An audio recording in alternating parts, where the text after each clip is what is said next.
देख लो बेटा, मुझे तो ये सब पसंद नहीं है। अभी से अपनी मनमर्जी चला रही है। बड़ों का तो कोई लिहाज ही नहीं है। पर मैंने ही कहा था दिव्या को सूट पहनने के लिए। अच्छा, अब तुम भी इतने बड़े हो गए हो कि अपनी माँ की बात काटने लगे हो।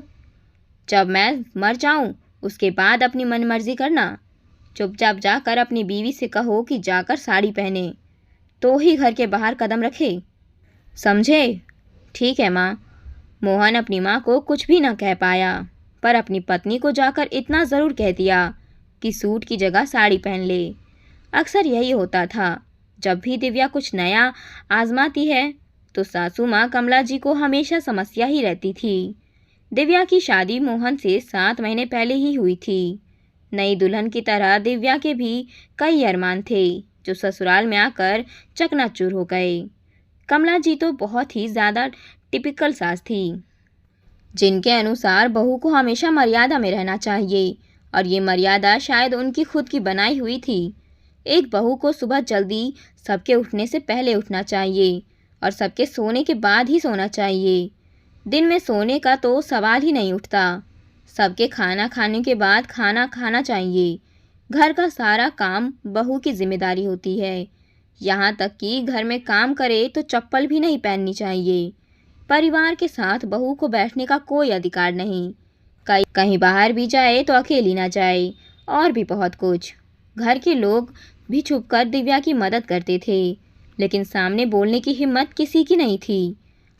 अगर किसी भी नियम की अवहेलना हो जाती तो उस दिन कमला जी सबका खाना खाना दुश्वार कर देती। उनका एक ही तकिया कलाम था, जो भी करना है मेरे मरने के बाद ही करना। इसीलिए बेचारी दिव्या भी बस घर परिवार में सिमट कर रह गई थी। वक्त यूं ही बीतता गया। 2 साल बाद दिव्या की ननद की शादी पक्की हुई। तब भी दिव्या की शॉपिंग कमला जी ने ही की। दिव्या कोई भी सामान अपनी मर्जी का ना ला सकी। दिव्या की बड़ी तमन्ना थी कि एक लहंगा तो वह भी अपनी मर्जी का ले, पर ऐसा ना हो सका। जब उसने यह बात मोहन को बताई तो मोहन ने कहा, जब हम तुम्हारे मम्मी पापा के घर न्योता देने जाएंगे तो तुम अपनी माँ के साथ बाजार जाकर लहंगा खरीद लेना और यहाँ आकर कह देना कि तुम्हारी माँ ने विदाई में दिया है। बस इस बात का ध्यान रखना कि माँ को पता न चले। दिव्या ने ऐसा ही किया, पर पता नहीं कैसे कमला जी को पता चल गया और उसके बाद उन्होंने बहुत बखेड़ा खड़ा कर दिया। उन्होंने दिव्या को वह लहंगा ये कहकर पहनने तक नहीं दिया कि मैं मर जाऊं तो मेरी अर्थी पर पहन लेना। आखिर मन मार कर दिव्या ने वो लहंगा अपनी नंद को ही गिफ्ट कर दिया। वक्त यूं ही बीतता गया, पर कमला जी के स्वभाव में कोई फर्क नहीं आया। कुछ सालों बाद दिव्या के देवर मदन की भी शादी हो गई और नेहा दिव्या की देवरानी बनकर घर में आ गई। दिव्या सीधी सादी थी, वहीं नेहा तेज तर्रार स्वभाव की थी। कुछ दिन तो सब ठीक रहा, पर नेहा को इतना तो समझ में आ ही गया था कि इस घर में रहना है तो कमला जी के अनुसार रहना पड़ेगा। साथ ही साथ उसे ये भी पता चला कि किस तरह से दिव्या अपना मन का मार इस घर में रह रही है।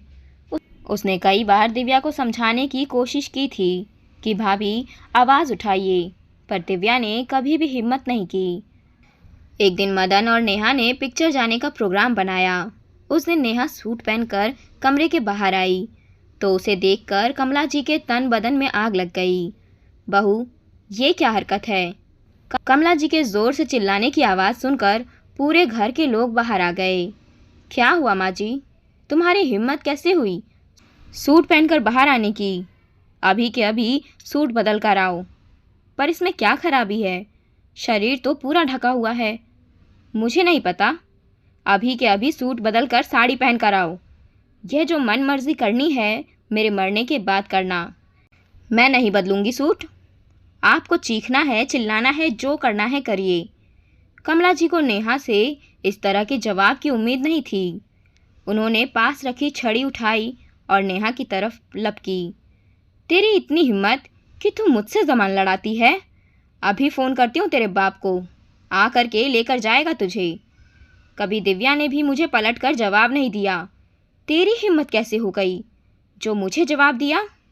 जो भी करना है मेरे मरने के बाद करना। कब मर रही हैं आप? अचानक से दिव्या के ये कहते ही पूरे कमरे में सन्नाटा पसर गया। क्या कहा बहू तुमने? यही कि कब मर रही हैं आप? इतने सालों से मैं आपके मरने का इंतज़ार कर रही हूँ, पर आप हैं कि मरती ही नहीं। बहुएं भी इंसान होती है, उनकी भी कुछ इच्छाएं होती हैं, लेकिन उन्हें पूरा करने के लिए हमें आपके मरने का इंतज़ार क्यों करना पड़ रहा है? आप जैसी औरतें कभी भी बहुओं की इच्छाओं को समझ नहीं पाती। मर्यादा के नाम पर झूठे ढकोसलों में आपने हमको बांध कर रख दिया। बहू, तुम अपनी सास के लिए ऐसा कैसे कह सकती हो? मैं तो आप ही के मुंह से सुनती आ रही हूँ। आप ही कहती है ना, जो करना है मेरे मरने के बाद करना। आप ही की बोली है, जो शायद बहुएं आपके मरने का इंतज़ार कर रही हैं। आज दिव्या के मुंह से ये सब सुनकर पूरा परिवार दंग रह गया। वहीं कमला जी के मुंह से बोल तक नहीं फूटा। आखिर दिव्या ने गलत भी क्या कहा? वही तो कहती रहती थी, जो करना है मेरे मरने के बाद करना।